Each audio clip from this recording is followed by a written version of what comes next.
Head பிளான்ட்டில் வேலை செய்கிறேன். இங்கே வந்து நம்ம மக்களுக்கு இந்த டெக்னாலஜியை எடுத்து சொல்கிறதுக்காக நான் வந்திருக்கிறேன். நீங்கள் வந்து இந்தியாவா இல்லை? நான் இந்தியன். இந்தியாவா? தமிழில் கொஞ்சம் டிஃப்ரெண்டாக இருக்கா? என்னோட தமிழ் கொஞ்சம் வித்தியாசமாக இருக்கும். ஓகே. ஆனால் இப்போ நீங்கள் அந்த பைக்கை காட்டியே சொன்னீங்கன்னு சொன்னால் கொஞ்சம் கூட புரிதலாக இருக்கும். கண்டிப்பாக அந்த இடத்துக்கு மொத்தம் வந்து பார்த்தீங்கன்னா 3 மாடல்கள் இருக்குது நம்மகிட்ட.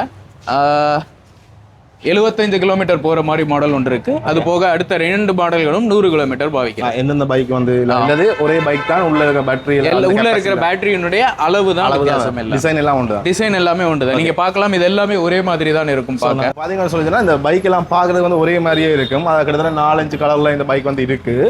ஆனால் அவங்க என்ன சொல்கிறாங்கன்னு சொல்லிச்சுன்னா இந்த பைக் பார்க்குறதுக்கெல்லாம் ஒரே மாதிரி தான் இருக்கும். ஆனால் உள்ள இருக்க பேட்டரின்ற சைஸை வச்சுக்கொண்டு அவங்க 3 கேட்டகரியாக பிரிக்கணும். ஸோ அவரோட கிட்ட வந்து அது பேட்டரி என்ன 3 பேட்டரியா, பேட்டரின்ற சைஸ் வந்து அதாவது இந்த நம்பர்ஸில் மாறுமா இல்லை பேட்டரின்ற உள்ள இருக்க அளவில் மாறுமா என்னன்னு சொல்லி கேட்டுக்கொள்வோம். ஆனால் வாங்க இது பார்த்தீங்கன்னா இதுதான் எங்களுடைய டாப் மாடல். இதை வந்து பேட்டரியோட அளவு வந்து 3.4S இந்த மாடல் பேர். இதற்கு அடுத்த மாடல் வந்து 3.4, அதுவும் 100 கிலோமீட்டர் பாவிக்கிறது. 75 கிலோமீட்டர் போகிற ஒரு மாடல் இருக்குது, அது 2.2. இந்த 2.2 3.4ங்கிறது என்னென்னா பேட்டரியினுடைய அளவு. ஓகேங்களா? இதில் வந்து நீங்கள் ஒரு சார்ஜ் செய்கிறதுக்கு உங்களுக்கு வந்து 3 மணி நேரம் ஆகும். பேசிக்காக இல்லது வந்து இந்த ஹை எண்ட்லையா?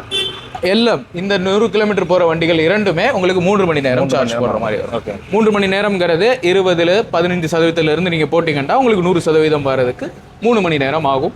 0 வரையே போயிட்டுண்டா உங்களுக்கு 4.5 மணி நேரம் ஆகும். எங்களுடைய 2.2 மாடல் பார்த்தீங்கன்னா 2 மணி நேரம் ஆகும். இப்போ நான் ஏற்கனவே சொன்ன மாதிரி பைக்கின டிசைனும் கலர்ஸும் வந்து மாற போகிறது இல்லை தானே? ஓகே. கலர்ஸ் பார்த்தீங்கன்னா உங்களுக்கு 2.2ல் வெள்ளை அவைலபிளாக இருக்குது. 3.4ல் வெள்ளையும் அந்த கிரேவும் உங்களுக்கு அவைலபிளாக இருக்குது. இந்த கிரேவும். ஓகே. 3.4S பார்த்தீங்கன்னா உங்களுக்கு இந்த 2 கலர் அவைலபிளாக இருக்குது.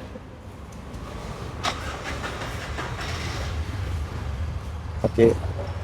இது போக இந்த எல்லா வண்டிகள்லையுமே பார்த்தீங்கன்னா உங்களுக்கு ப்ளூடூத் கனெக்டிவிட்டி இருக்குது. உங்கள் ஃபோனுடைய கனெக்ட் பண்ணிக்கலாம்.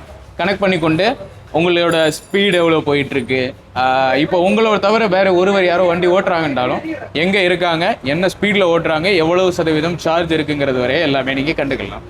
இது போக உங்களுக்கு டெஃப்ட் ப்ரூஃபாக ஜியோ ஃபென்சிங் ஆப்ஷன்ஸ் இருக்குது. ஒரு சர்டன் ரேடியஸ்க்கு மேலே நீங்கள் செட் பண்ணதை தாண்டி வண்டி போச்சுன்னா உங்களுக்கு அலர்ட் வரும். இந்த மாதிரியான நிறைய ஆப்ஷன்ஸும் அதில் இருக்குது.